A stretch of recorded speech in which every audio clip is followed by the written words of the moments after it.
Alors, le web journaliste, c'est pour moi d'abord un journaliste comme les autres, qui a les règles du métier ordinaire, recouper l'information, chercher plusieurs sources, être capable après de mettre en forme, c'est le sens littéral de informer, de mettre en forme les informations ainsi recueillies, les données, pour les restituer au public, avec des vertus si possible pédagogiques.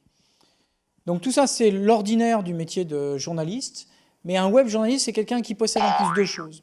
Une culture web, au sens quelqu'un qui a la curiosité d'essayer de comprendre ce qui se passe dans le monde de l'Internet, qui est capable d'en trouver de nouvelles sources d'inspiration, d'expression, et en même temps donc quelqu'un qui est capable d'utiliser tous les outils numériques, ce que j'appelle une culture numérique, des agilités numériques, pour essayer de donner sens et de mettre en forme l'information de façon un peu différente. Et puis par ailleurs, c'est quelqu'un qui est donc profondément multimédia.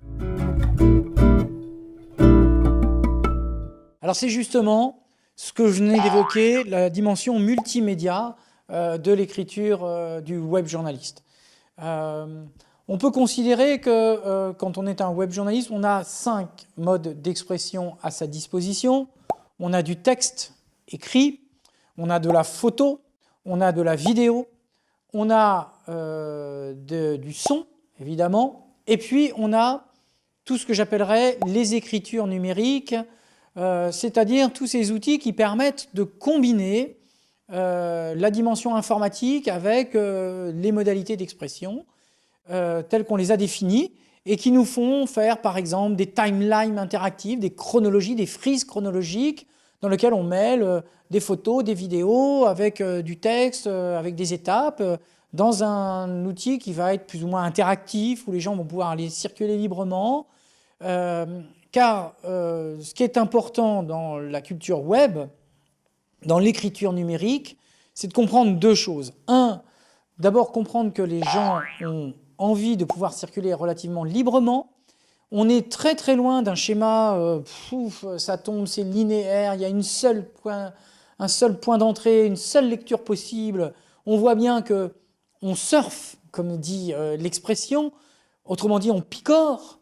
Donc dans un webdoc, quelque chose qui est un reportage multimédia intégré, on peut rentrer directement par l'étape numéro 3, se dire « oh ben non, j'ai pas besoin », alors que si on voit un documentaire, enfin on peut toujours si on l'a en DVD, etc., mais si on le subit à la télévision, ben, on le subit dans le cheminement logique qu'a voulu son auteur. Ce n'est plus le cas sur le web, la plupart du temps, dans l'écriture multimédia, et ça change tout. Et l'autre dimension qui est très importante, qu'il ne faut jamais oublier, c'est que Internet est le support de tous les autres supports, c'est celui qui peut contenir tous les autres. Et donc il faut penser une écriture qu'on va appeler en bon français « rich media », c'est-à-dire l'art et la manière d'agencer différents médias sur un même support et les penser dans leur complémentarité. Pourquoi, pour tel sujet, il faudrait mieux utiliser une image, une photo ou une vidéo plutôt qu'une interview son? Parfois, une interview vidéo peut apparaître un peu trop intrusive, un peu trop donnant le sentiment du voyeurisme, etc. On pourra passer, par exemple, par un diaporama sonore pour donner cette distance, ce qui va permettre à toucher à l'intimité de la personne sans être trop voyeuriste, par exemple. On voit deux façons de s'approprier l'Internet dans le monde du web journalisme. Vous avez des journaux qui restent très classiques dans leur structuration sur le net, que ce soit des journaux mis en ligne, c'est le cas de beaucoup de sites de la PQR qui restent finalement dans une transposition sur Internet d'un canevas qui a été pensé fondamentalement pour le papier et qui est simplement mis en ligne avec quelques arrangements, mais pas beaucoup.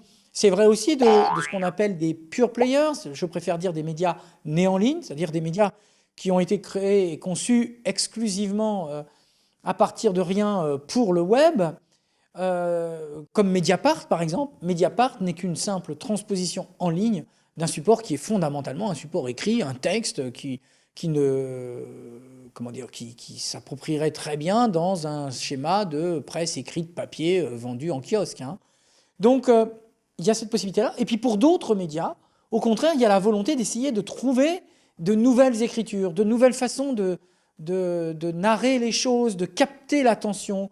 On le voit par exemple avec Le Monde dans le pôle des décodeurs, toute cette partie qui insiste beaucoup sur l'infographie, sur une dimension du coup beaucoup plus pédagogique, qui insiste aussi sur l'interaction, qui peut proposer aussi dans d'autres supports, au journal Le Monde ou ailleurs, des news games. Donc on va mettre en scène l'information sous forme de jeu. On va expliquer des processus en essayant de faire participer le public sous forme de jeu, en fait, où on se met à la place d'un acteur pour essayer de comprendre ses mécanismes, ses modes de raisonnement, ses modes de fonctionnement. On peut utiliser, je le disais tout à l'heure, le diaporama sonore, on peut utiliser des narrations aussi avec les liens hypertextes, parce que on se dit, voilà, il y a une dimension qui n'est pas complète. On sait que sur le net, ce qui est le plus important, c'est l'incomplétude. Et cette incomplétude, eh bien, on la compense par des liens hypertextes qui vous renvoient vers autre chose. Donc on met en place des circulations. Pour toutes ces raisons, on peut considérer que, effectivement, les modes de narration sont changés pour certains de façon assez profonde par l'arrivée d'Internet.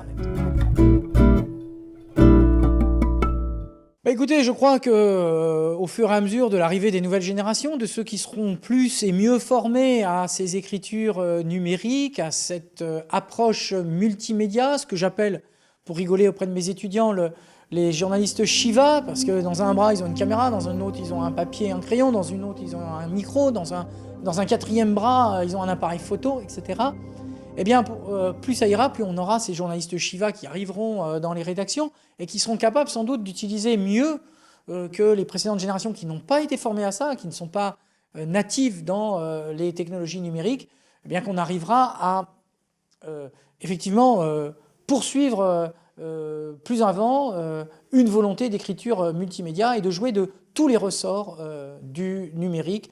Parce que n'oublions jamais qu'Internet, de ce point de vue, est un formidable outil qui permet de pouvoir créer complètement et de repenser le journalisme. En attendant, la vraie difficulté, ça c'est vrai, c'est que les modèles économiques sont complètement bouleversés et que pour l'instant, on a plutôt tendance à fermer des journaux ou en tout cas à licencier des gens, même si, n'oublions pas, on recrute justement plutôt des journalistes à spécialité web.